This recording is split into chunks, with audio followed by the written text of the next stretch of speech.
마태복음 21장 10절에서 16절을 읽겠습니다. 예수께서 예루살렘에 들어가시니 온 성이 소동하여 이르되 이는 누구냐 하거늘 무리가 이르되 갈릴리 나사렛에서 나온 선지자 예수라 하니라.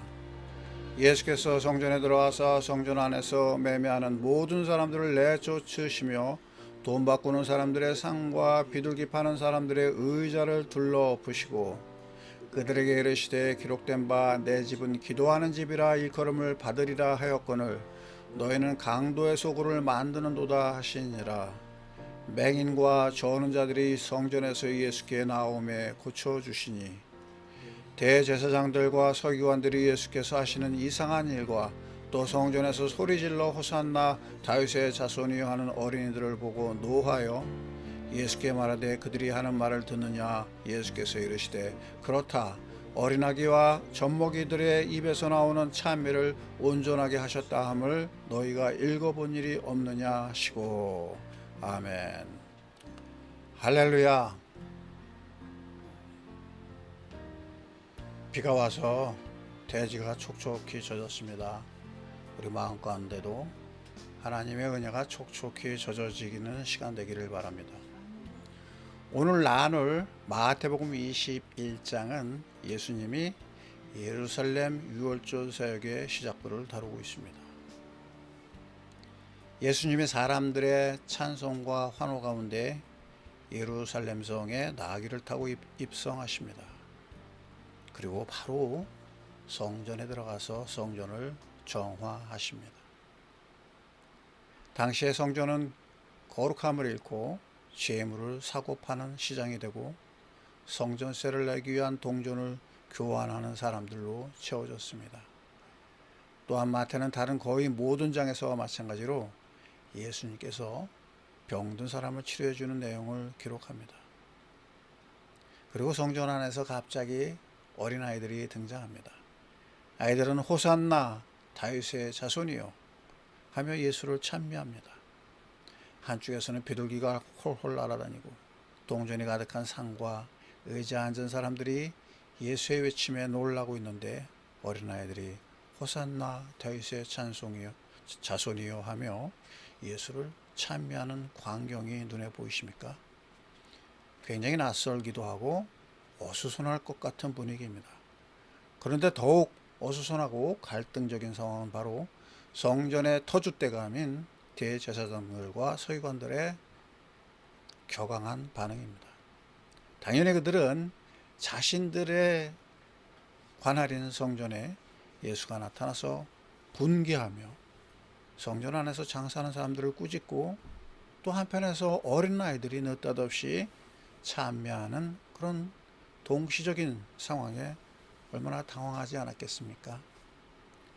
그들은 어린아이들의 찬미에 더욱 분노하여서 찬미의 대상인 예수께 따집니다. 마태의 서술로는 그들이 하는 말을 듣느냐 하고 대제사장들이 예수님께 묻습니다만 그 실제 의미로 해석하자면 대체 애들이 무엇을 한다고 저런 소리를 해대는 것이라고 보는가 하며 예수를 깔보고 불인정하는 태도라고 볼 수 있을 것 같습니다. 예수는 그렇다. 어린아이와 젖먹이들의 입에서 나오는 찬미를 온전하게 하셨나이다 함을 너희가 읽어본 일이 없느냐라고 대답하십니다. 이 구절은 시편 8편 2절을 근거로 합니다. 주의 대적으로 말미암아 어린아이들과 젖먹이들의 입으로 권능을 세우시며 이는 원수들과 보복자들을 잠잠하게 하려 하심이니이다. 예수님의 대답의 근거는 모두 성경 안에 있습니다. 우리가 늘 기억해야 할 바가 바로 이것입니다. 예수님은 언제나 모든 판단과 결정의 근거를 성경에서 찾으셨다는 점입니다. 예수님은 그 자신이 하나님의 아들로서의 권위를 당연히 가졌지만 또한 성경에서 그 권위를 가져오셨습니다. 성경만이 사고의 표준이라거나 성경 안에 제한을 두어야 한다는 금지적 명령이 아니라 성경적 관점에서 성경의 말씀이 모든 생각과 심지어 예언의 근거가 되어야 한다는 것입니다. 기독교 신앙의 핵심의 하나가 바로 이것입니다. 성경의 말씀이 하나님의 말씀이라는 진리입니다. 사람마다 성경을 읽고 같은 구조를 모두 같은 뜻으로 동일하게 받아들여야 한다는 것도 아닙니다. 어느 한 구조를 읽고 내가 처한 상황과 형편에 따라 성령님의 조명하심을 받아서 의미를 발견함으로써 그것이 판단의 근거가 되고 나를 위한 예언의 근거가 될 때 신앙이 됩니다. 물론 자칫하면 성경의 구조를 오해하고 옳지 않은 방향으로 구조를 이용하게 되는 것이 사람이 가진 연약함 또는 악함이기도 합니다. 그러므로 선한 양심이 바로 서도록 깨어 기도하며 성경을 읽고 성경의 한 구절 한 구절을 통해 하나님과 소통하는 것이 매우 중요합니다. 복음서의 많은 부분에서 구약 성경의 구절들이 예언적인 의미로 해석되어 인용되는 것을 알 수 있습니다. 오늘 마태복음 21장에서도 여러 구절들이 구약의 예언으로 인용되고 있습니다. 여러분, 성경을 읽고 어느 날 나에게 어떤 의미가 되어 받아들여지는 것이 바로 그 예언인 것입니다. 예언의 특징은 시간적인 요소를 담고 있다는 것에 있습니다. 바로 이 순간 이후 혹은 미래의 사건을 미리 앞당겨서 말하는 것이 예언의 특성입니다. 원래 문자적으로 그런 의미가 있지만 성경의 예언은 하나님의 말씀 그 자체입니다. 예자가 두 가지 의미가 있다고 합니다. 미리예와 맡길예라는 뜻이 있습니다.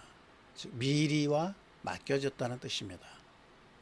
하나님의 말씀 자체는 과거나 현재나 미래에 얽매이지 않습니다.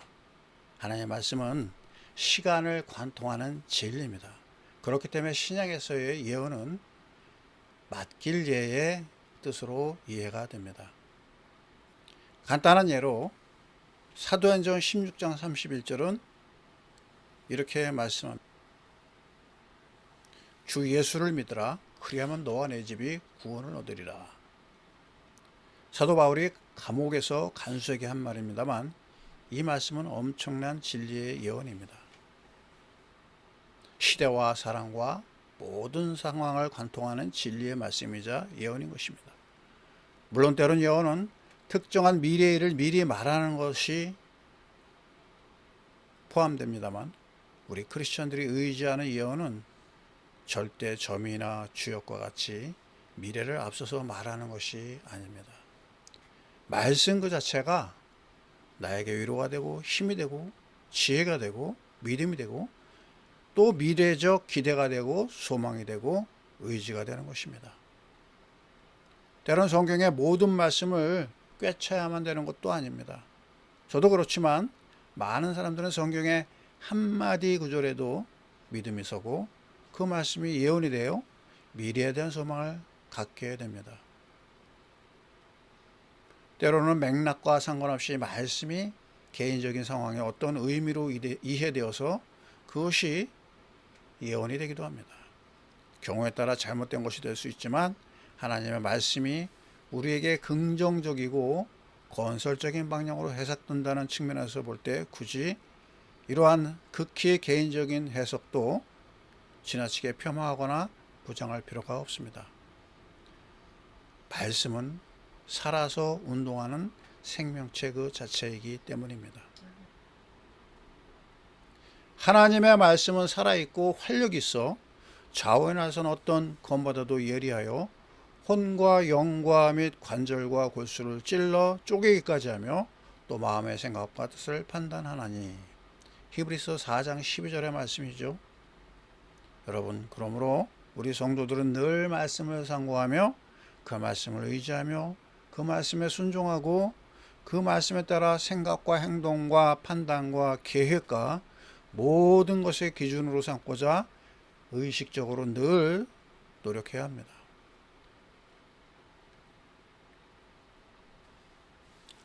오늘의 본문으로 돌아와서 예수님은 직접 대제사장들과 서기관들에게 성경의 말씀으로 말씀하십니다. 바로 시편 8편의 말씀을 인용하신 것이죠. 시편 8편은 다윗이 지은 찬양시입니다. 여호와 우리 주여, 주의 이름이 온 땅에 어찌 그리 아름다운지요. 주의 영광이 하늘을 덮었나이다. 시편 8편 1절의 시작입니다. 다윗은 인자, 즉 사람에게 우주적인 통치권을 주신 하나님을 찬양하고 있습니다. 그는 여호와 우리 주여, 주의 이름이 온 땅에 어찌 그리 아름다운지요. 주의 영광이 하늘을 덮었나이다. 이런 고백을 하고 있습니다. 그리고 주의 대적으로 말미암아 어린아이들과 젖먹이들의 입으로 권능을 세우시며 이는 원수들과 보복자들을 잠잠하게 하려 하심이다 라고 고백합니다. 시편 8편의 전반적인 맥락과는 약간 이탈된 구절입니다. 이런 비맥락적인 고백이 오히려 눈에 띄어 예언적인 역할을 도드라지게 하는 것 같습니다. 시편 8편 자체가 예언이지만 도드라진 의미를 갖게 되는 구절이 바로 2절입니다. 언제든지 2절의 말씀은 실현될 수 있습니다. 그런데 오늘 본문에서 성전을 정화하는 자리에서 어린아이들이 예수를 찬미하는 모습 속에서 그것이 예언으로서의 의미를 가지게 된 것입니다. 예수님은 인자로서, 즉 사람의 아들로서 자신을 명명하셨습니다. 보통 예수님을 둘째 아담이라고 칭하지요. 첫째 아담은 하나님이 주신 우주적인 통치권을 제대로 이행하는 데 실패했지만 둘째 아담으로서, 즉 사람으로 오신 예수님은 아버지 하나님이 주신 우주적인 통치권의 이행을 위하여 오늘 성전에 오신 것입니다. 우주적인 통치권을 이행하시는 예수를 향하여 어린아이들이 찬미를 통해 예수를 핍박하고 거세게 반대하고 오히려 죽이고자 하는 대제사장들과 서기관들을 부끄럽게 만드십니다. 그들은 시편 8편의 말씀이 그들에게는 예언이 아니었던 것입니다. 어린아이들의 찬미가 그들에게는 무의미했지만 예수님께는 엄청난 의미가 되었습니다. 여러분, 하나님의 말씀을 흘려보내지 말고 하나하나 의미 있게 여기며 상고하고자 말씀에 대한 민감성을 세워나가기를 바랍니다.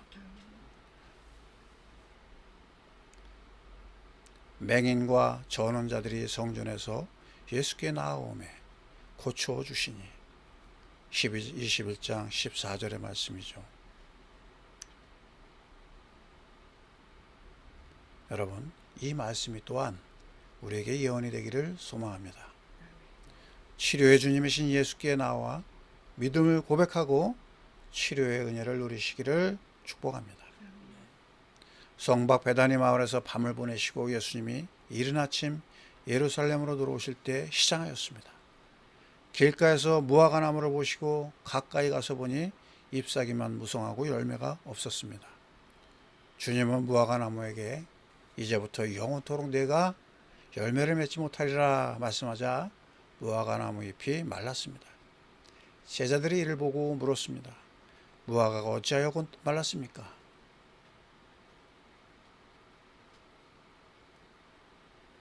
내가 진실로 너희에게 이르노니 만일 너희가 믿음이 있고 의심하지 아니하면 이 무화과 나무에게 된 이런 일만 할 뿐 아니라 이 산더러 들려 바다에 던져지라 하여도 될 것이요 너희가 기도할 때에 무엇이든지 믿고 구하는 것은 다 받으리라.